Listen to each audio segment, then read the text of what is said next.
Okay, so I'm going to show you how to string on a capsule in 3 different ways. I've got a wafter rig.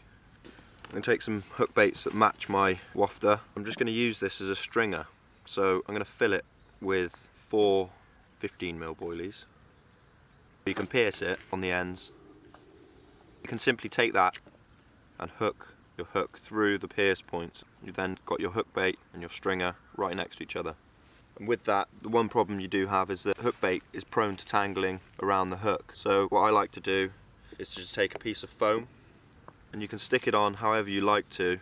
I prefer to stick it on around the hook, covering the point, and then lick and stick or wet that to just stop that tangling with itself.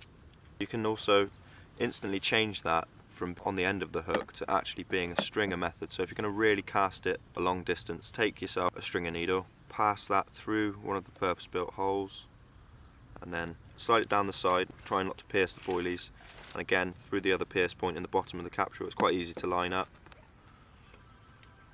and then just pull that onto the hook link.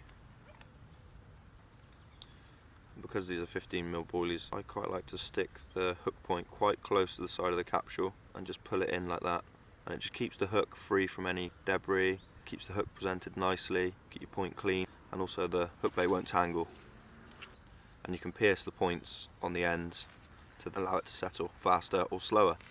We've got our hook bait glug, so this is quite a sticky one. I wouldn't advise using too much of this. I wouldn't fill this entire capsule with it. We've got the liquid activators for that reason. This I would put onto my hook bait itself. You might want to put 1 or 2 little drips into the capsule if you've got some stick mix or something. But I like to just drip a little onto the boilie. Mainly go around the hair, because as you cast it'll spread around the boilie. It's really pungent, really sticky. It's a fruit cocktail, it's a good attractor. Now I'm going to change the setup again. If you're fishing on a weedy water, this is a really good way of fishing, but obviously your hook bait can get tangled in the weed. So I like to enclose my rig. To do that, all you do is simply take the capsule apart, remove bait from the lid, take a stringer needle. You can do this before you've put the boilies in there.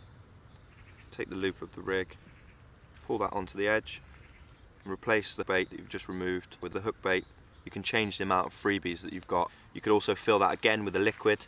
It's a really versatile way of fishing. That will gradually settle on the lake bed really neatly. As you can see, that's the hook point trapped between the body and the lid, and it's going to give you a completely free hook point once that's dissolved. And obviously the accuracy of that, it's a perfect presentation.